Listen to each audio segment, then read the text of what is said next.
Hi, and welcome to the CAFMA Connect. I'm your host, Fire Chief Freitag, and with me today is Battalion Chief and Wildland Coordinator, Todd Abel. Well, thank you for having me. Todd, welcome. Thank you. So I'd say we're moving into wildland season, but I think you and I have talked about it before. Wildland season is really year-round. Yes, I would agree. Anymore, but we're moving into what would be considered the heavier activity of our wildland annual season. Yes, it's already started. It has. We've seen it. But I think for the public especially, and maybe for some of our newer folks, I'd like to talk about what is the Wildland Division? What do you do? What resources do you have? Kind of how do you respond to things? And how do we partner with other agencies like Prescott National Forest in our area and the DFFM, Division of Forestry and Fire Management with the state? And, we have the Basin Ops Drill coming up. There's just lots of stuff. So, yes, I would love to start with the basics. Okay. So, first of all, I'll start with CAFMA. We have a very robust wildland program, as you well know. Yep. We send engines out. We send Type 6 engines, which is an engine that looks like a pickup truck with about 350 gallons of water on it and all the hose you need. We also have Type 3 engines, which is a little bit bigger engine. It is about 500 gallons of water with a bunch of extra equipment on it also. Right.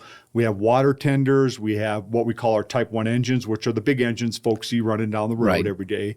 And we use them for wildland fire too. And a lot of times we use those for structure protection. I'll get into that here in a little bit. Okay. But so that's the equipment you have. The personnel that we have are all trained. Every one of the firefighters with CAFMA are at least a firefighter type 2, which is kind of that basic entry level, but there's a lot of training that goes with that, a lot of experience that you have to be that. And then you can progress through the ranks. So we do have employees here that are division supervisors, which is up there higher in the command chain. Right. Myself, I'm a Type 1 Operations Section Chief on one of the Type 1 teams here in the region, which is Arizona and New Mexico. Okay. So we have people that have been doing it a long time that have those qualifications. So in that Southwest team, Number two. Team number 2. Yep. Okay. Correct. So there's 2 Type 1 teams in the region currently. That's being revamped for next year, but that's a conversation for a later time. That'll take a little while. So, but currently this year we'll have what we call Type 1 teams and Type 2 teams. Okay.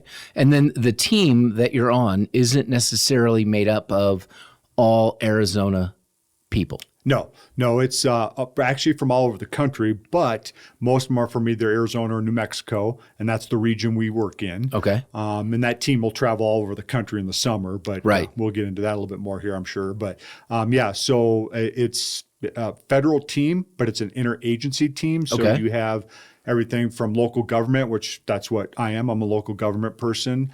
And then you have BLM, BIA, Forest Service. You got all the agencies. BLM is Bureau of Land Management. Yes, correct. And BIA is our Native American partners. Okay. So, and they're part of these teams also. Got it.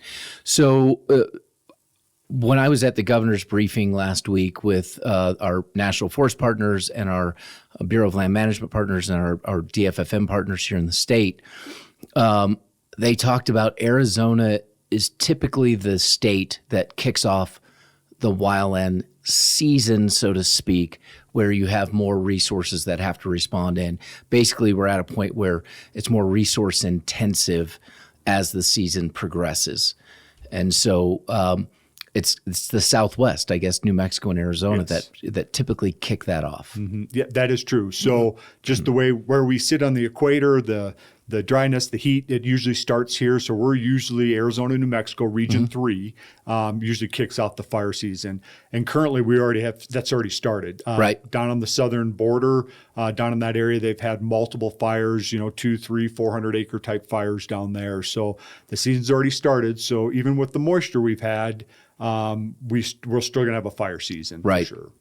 Well, and we saw that recently. We had a snowfall, and then we had, as soon as the snow melted, we had 2 grass fires, and then we had another snowfall. And as soon as that melted, we had a couple of grass fires. And I know we were going to talk about this later, but I'd like to hit it now because you talked about the dryness. And this year, it's been fairly wet. We've had record snowfall in the north in Flagstaff. We've had a lot of moisture and flooding here. and yet we're still having fires. And so one of the questions the governor asked us was, do you think that people are going to be a little less mindful of being careful because of all the moisture we have, believing that because of the moisture, we're not going to have that significant of a danger from wildfire? So my answer to that is, I'll give you an example. So 2010, we had about the same amount of rainfall moisture. And when I say moisture, I mean snow and rainfall. Right. And that year we had the Cave Creek complex that ran hundreds and hundreds of thousands of acres. It started down kind of closer to the Mesa area and ended up almost to Black Canyon City. Wow. Yeah. So it made a very significant run. The fire was zoned, and what that means, they brought in 2 Type 1 teams to manage that fire because it was so large and so aggressive. And also that same year, there was probably, I think, 8 foot of snow on the peaks. Okay. And we had the Schultz fire on the peaks, which, I think most of us were probably familiar with that. It pretty much wiped out the east side of the San Francisco peaks. So wow. So my point with that is that yes, there's a lot of moisture, but we still need people to be very, very careful. Right. Our human starts are what's happening now. There's no lightning going on. No. There's nothing like that. That's not going to happen until maybe June, maybe into July. Right. With the monsoons. Yep, exactly. So with the current situation, the fires we've already started are human caused. So we need people to be very careful out there, even though we've had all this moisture. And, coming from Missouri, I look at this, and we've had some grass fires, wildland fires out on Faneland, not far from the old Yavapai County fairgrounds, during a rainstorm because of a lightning strike. Correct. So just because it's raining doesn't mean things won't light on fire. Just because the ground's wet doesn't mean that the fine fuels aren't dry, the tall grasses. And with the moisture, we're seeing a bumper crop of fine fuels. Yes. And that, especially in our area, that's our number one threat. That's our biggest fire carrier, is that fine fuels. Right. And there are plenty this year. With all the moisture we've got, there still could be a little bit of a green up coming, which, I'm hoping for. Give us a little bit of a break, but I'm not sure that that's going to happen. Even if that green up happens, still a lot of times that fine fuel will be brown on top and green on the bottom, so it'll still carry fire. Right. So when I drove up through Sunset Point, which is an area that catches on fire every single year, and it was very green and lower grasses, but I know what's going to happen. Those grasses are going to grow through the spring, and getting into June, they're going to be just dry. Yes. They're going to be brown. And when I look around my house and out back where I live, out Coyote Springs, I see all of the dry fuels. And I just want to point out that being from St. Louis, when I first moved here, I couldn't tell you what a fine fuel was. It's grass or whatever that stuff is that, you call grass, but it's not. Because I'm from Missouri, I know what grass is. That's good. Well, think about this. You've been heavily educated in wildland fire since you've been here. I have. And I mean, part of that's good because I'm getting the knowledge. I have a better understanding of things, but really my knowledge is very limited because as the fire chief, my job, if there's a fire in this area and you're on it as part of the Type 1 team, is to make sure that you have coffee, that you're well fed. I appreciate that. That I'm trying to keep politicians out of your command center so you can do your job. Those types of things. I'm more of a support role, but that brings me to the training side of it. And I'd like to go into some of the training, but I also want to point out, because we've had some questions, why do your crews go off district, so to speak, which means outside CAFMA's area, other places in Arizona or other states, to help, to assist? Gotcha. So a good question. So the program was designed years and years ago, even before I was hired here, and I've been here for 6 years now. The program was designed for us to go get the training we needed and bring it back to here to serve our public. It's been a very successful program. We talked earlier in the conversation about how we have folks that are division supervisors. We have folks that have worked through the ranks and went out and got the knowledge and the skills to bring back to the organization here.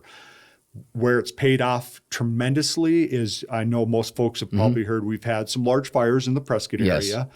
Crooks Fire last year. We've had the Dosey Fire. We've had the Yarnell Fire. We've had the Goodwin Fire. We've had a lot of fires recently in this area.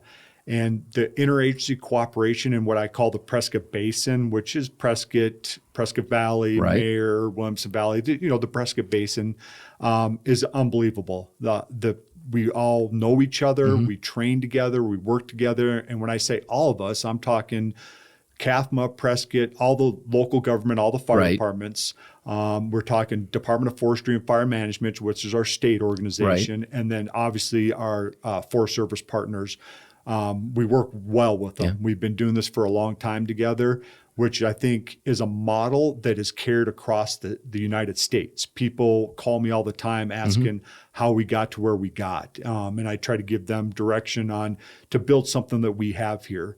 We can put a type 1 team together, which is the highest complexity team within folks in the Prescott Basin. That's how much we work together and we've trained and we have those qualifications. Well, and that pays off for our residents. The ability to have the resources that we have in place today when something like the Goodwin Fire kicks off or the Viewpoint Fire, for example.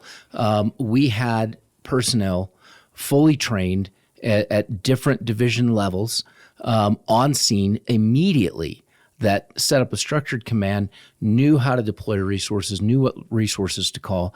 And I have to say that that's probably one of the smoothest incidents I've seen run from start to finish because of those relationships that you've built. And I would hazard a guess, just in looking around, talking to other fire chiefs, that the model that's been created in the Prescott Basin is has the strongest relationship among the partners of anyone else in the Western United States. I would agree. And once again, remember, I travel all over this country. I've fought in fire in Florida to state Alaska. of Washington, Alaska, Minnesota, all the Western states.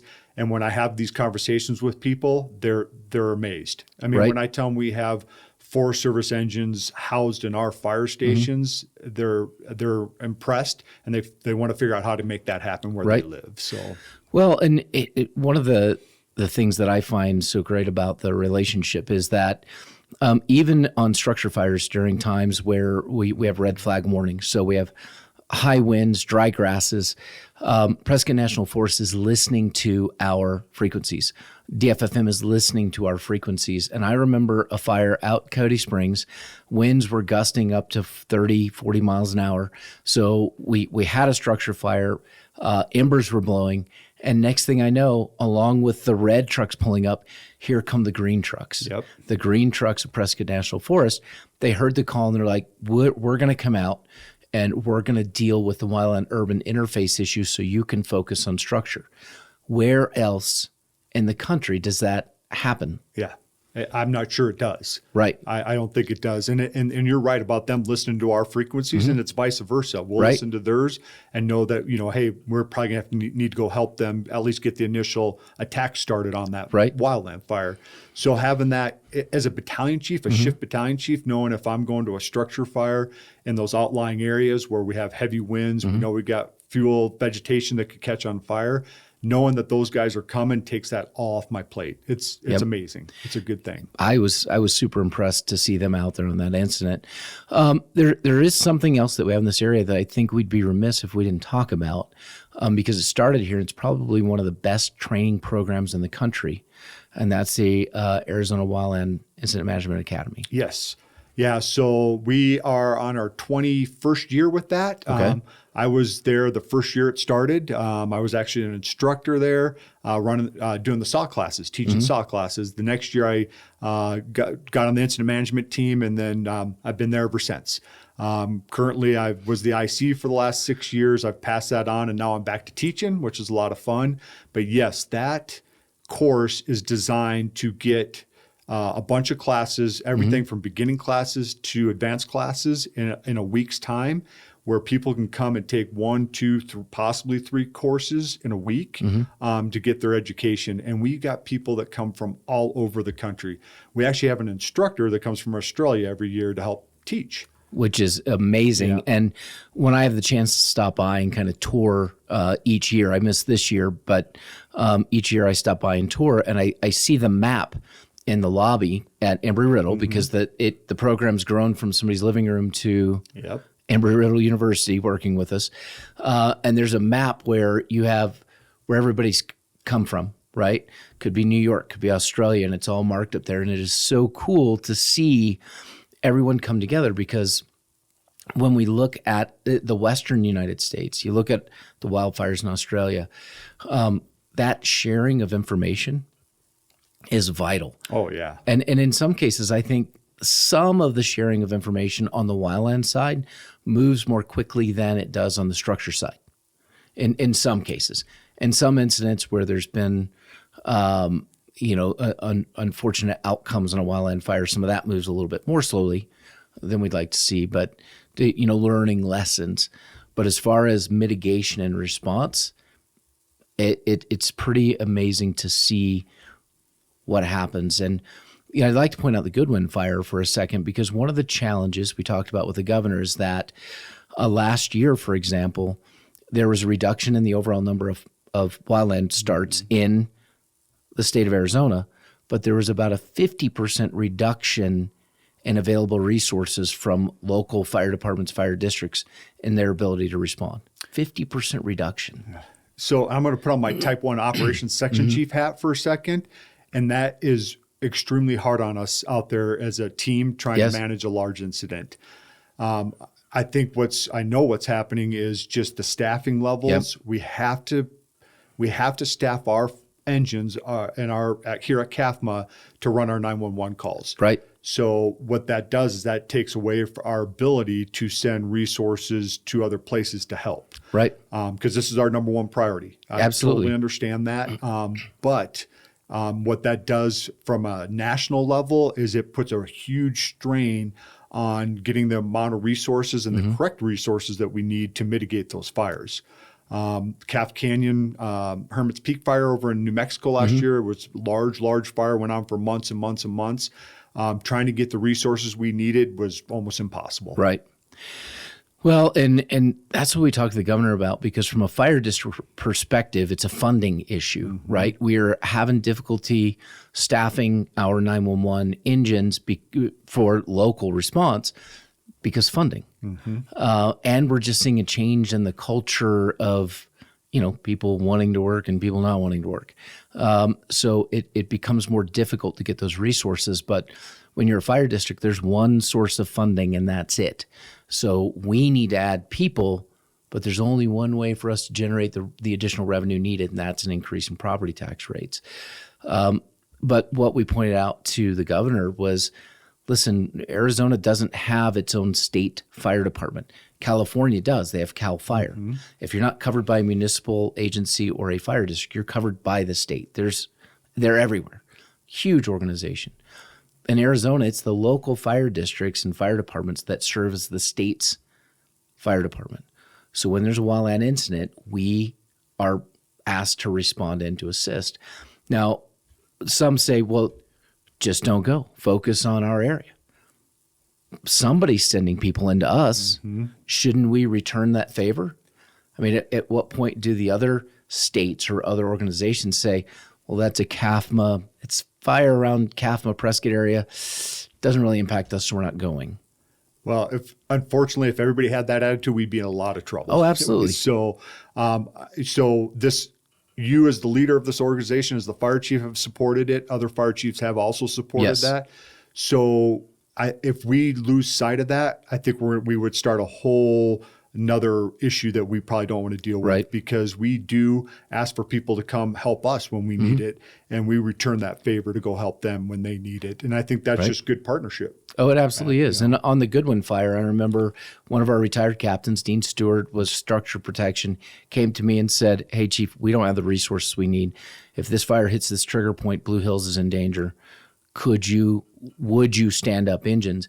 Which we did at the expense of the district. There's no reimbursement for that, but we put up 8 engines for 2 days once the fire hit the trigger point. And so resources are vitally important in these fires. Just real quick to close out for this week, Couple of safety tips. I always like to tell people, keep your butts in your car. There you go. And like that's that for idea. those who smoke. Don't throw it out the window. Yeah. Keep your chains up and be careful with your campfires. Absolutely. And the only thing I would add to that is this April, May, extremely windy, always is. Be extra careful. Absolutely. Well, Todd, thank you so much for coming on. I appreciate it. We're going to have you back to talk more about the wildland season another time. With that, thank you all. Please don't forget to like and subscribe. Be good until next week. Thank you, Chief. Yep. Thanks, Todd.